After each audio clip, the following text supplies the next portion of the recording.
明轩这次去大陆，刚好遭遇到中国大陆疫情3年，两岸非常不交流通，然后再去的时候，这3年大陆也是发展的非常快，害怕钟明轩把对岸的实体的状况给带回来。台湾人就称大陆人为支那猪啊，大陆人呢也称台湾人为弯弯绿蛙，这是历史的复现。洛阳伽蓝记，陈庆之带来了北朝的风尚，钟明轩带来了网红附录的风气。南朝并没有限制陈庆之去表达，可是呢，民进党的反应限制钟明轩，甚至去打击钟明轩。现在的民进党面对中国大陆，它有很强的一种危机意识，就是害怕两岸的失衡是越来越显著。事实上，能够维持僵局的是美国，但是美国已经无法维持这个僵局了，他们这个历史的辩论法都运动起来了。对照的就是台湾无法反攻大陆，那是一种绝望感。一旦利益在地化，就更不想打。民进党现在就是这个样子，他的台独最大的目的是维持自己的政权跟权力，这个就是所谓的南朝化与台独有一个对应之处。Ladies and gentlemen, welcome the host. 目录页的话呢，就是分成了4个部分。就是首先要说一下，今天赖清德在这个黄埔100年校庆上他的这个讲话，他是追溯到了一个国共内战的一个逻辑里，这对台湾是非常不利的。为什么呢？因为国共内战的话，对于大陆来讲的话，就是一个继续解放战争的一个道路，就是对于你台湾走向一个就是说跟大陆保持一个和平的状态，其实是不可能的。因为大陆之所以它会有一个和平转向，就是因为暂时放弃了解放战争的这一套逻辑。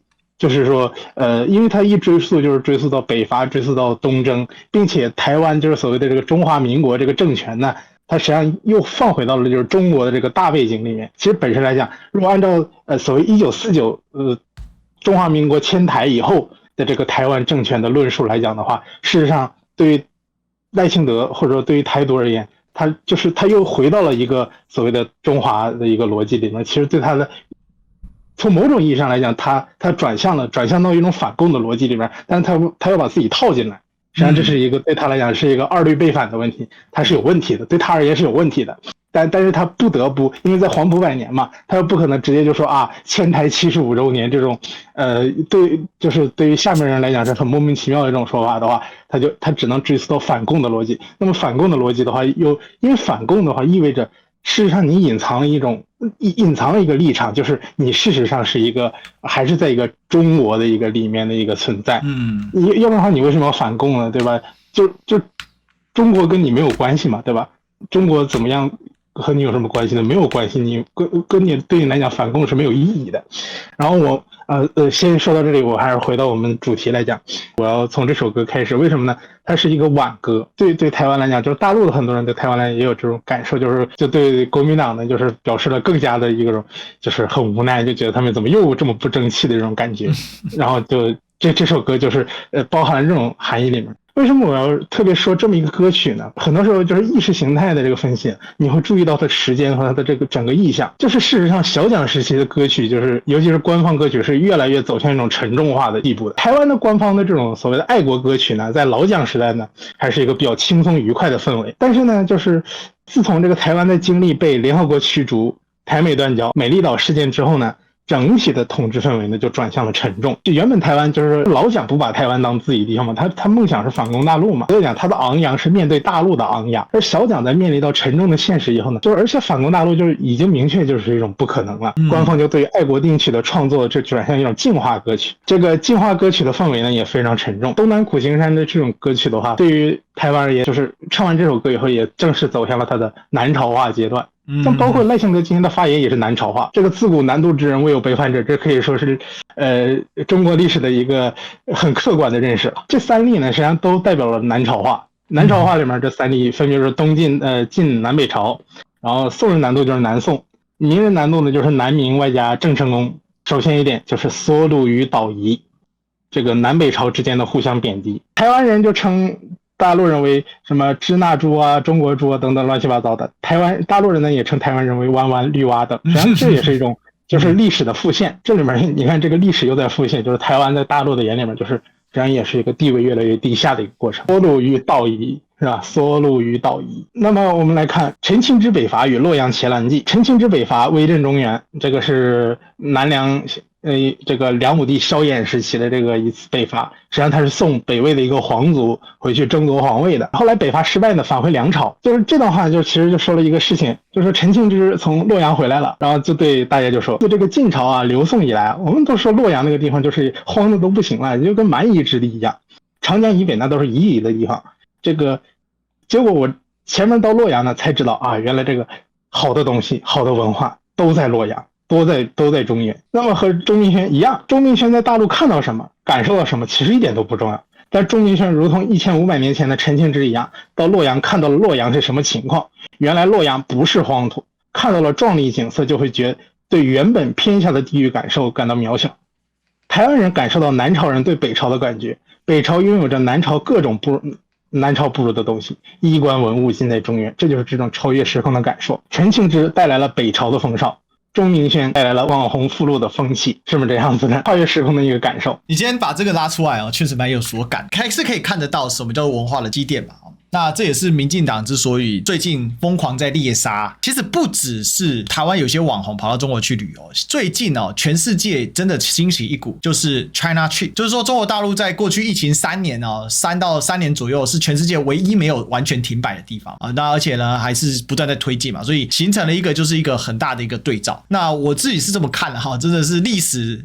它具有惊人的相似性。陈庆之去看了，等于说他已经断绝很久了嘛。那陈庆之因为他当时南朝第一猛将嘛，所以他讲的话人家会听嘛，他说的东西人家会看。他作为本来是亲绿网红，而且他是在享有很高的知名度的，所以呢，他去做这些事情具有破坏力。只是说这个两赵有一种相反的感受，南朝并没有限制陈庆之去表达北朝的文物的丰富，他的衣物衣着等等。可是呢，民进党的反应则是限制钟明轩，甚至去打击钟明轩，甚至去追杀，甚至有人要对女艺人进行杀害这样的一个呛虾。那这个就是两边的不一样，这个不一样点差在哪里？也就代表说，民进党他现在对自己，因为南朝跟北朝并没有即刻的灭国危机嘛，现在的民进党面对了中国大陆的话，他有一种很强的一种危机意识。大家可以看一下，这个谁？这个是艺人啊，谢洁玲啊，他所 po 的，他说啊，这个不就是波特网现在在做的事情嘛？其实这一段真有所感是什么？就是说，现在民进党啊，就是害怕了。讲白了，他对于这种交流的害怕啊，比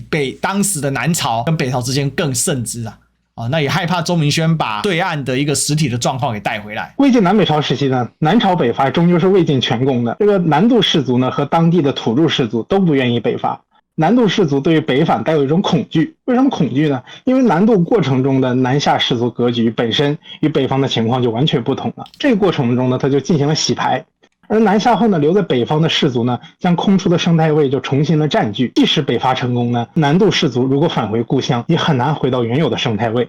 当地土著士族呢，在中央南渡的过程中，因为靠近新的中央政府，获得了进入中央的通道。如果中央政府回到北方呢，或者被北方消灭，则会让南方士族重新回到原本的生态位，这不是本土士族就愿意看到的。所以勇于守土而怯于北上。事实也是如此。隋唐时期呢，南北朝时期的南渡士族王谢桓瑜和南方本土士族的这种什么吴兴沈氏啊等等，这些也彻底的居于关中的维渡、河东的裴柳、五姓七望，也就是所谓的什么这个裴李崔卢这种大姓之下。所以拥有一个自己独立的中央政府和国家，才符合南渡之人和南土之人的利益，并且因为实力不济，所以南渡。北返本来就是几乎不可能的事情，因此自古未有南渡而北返者。对于大陆而言，台湾海峡目前不也是一衣带水吗？第四部分就是台湾问题与中美海军条约的可能，这就是我的脑洞了。台湾问题它真正的是个辩证法，正方是大陆，大陆是什么？是统一，包括武力统一。反方是什么？反方是台湾独立，包括武装独立、华独。那么这里面就是一个僵局，僵局是什么呢？维持现状，包含92公式，它也是维持现状的一个说法而已。历史的辩证法就是历史要往下走下去啊，但我们不可能永远僵局，僵局是一个未完成状态嘛。举个例子，人的这个性需求和社会需求的这个僵局是什么？是爱情，爱情不是一个结果。怎么样把这个僵局打破呢？就是分手或者是结婚。是那样子。那么虚假的合体是什么呢？你这个比喻也太好笑了，有意思，好，非常好。虚假的合体就是郑亚洲所谓一中三县，邦联制、联邦制，就是所谓一中三县，中华人民共和国宪法、中华民国宪法，然后在上面再勾搭一个大架子，这是不可能的。就是明确说一点，这是不可能的。你看南北朝时期哪有说啊南朝北朝联合起来我们再来一个大南北朝这种说法？一中三县实际上只是把这个僵局给崇高化，把它这个用一个法理的框架给把它这个法理化而已，它没有解决任何问题，它依然还是一个僵局而已。真正的合体是什么呢？真正的合体就是统一或者独立。所谓的辩证法就是辩证法就是你要站稳一个立场，那么就是统一或者独立。其实目前来看，只有武武力统一或者武装独立，没有第二种选项。事实上，能够维持这个所谓的僵局的是美国，但是美国已经无法维持这个僵局了，那么这个历史的辩证法就运动起来了。其实刚才四股所讲的背后啊，就是两岸的失衡是越来越显著了。那这也就造成了说两岸的终局啊即将来到。你看我们连军演啊都可以搞出不一样的版本，要不是呢美国人真是看不下去，我们甚至不知道这件事情啊。我们的国防部正在欺骗我们的国民嘛，这就可以，这个是很明显显著的问题啊。这个脑洞的切入点确实是蛮有意思的啊，我蛮惊艳这个主题，但它这个对比是有意思的。首先，中华民国并没有像是清朝当时退位诏书上所写的很清楚，它就是把国家移交给当时中华民国的北洋政府，但中华民国并没有被彻底消灭。那这也是南朝的一个基本，就南朝这个正统的政权是从哪里来？是从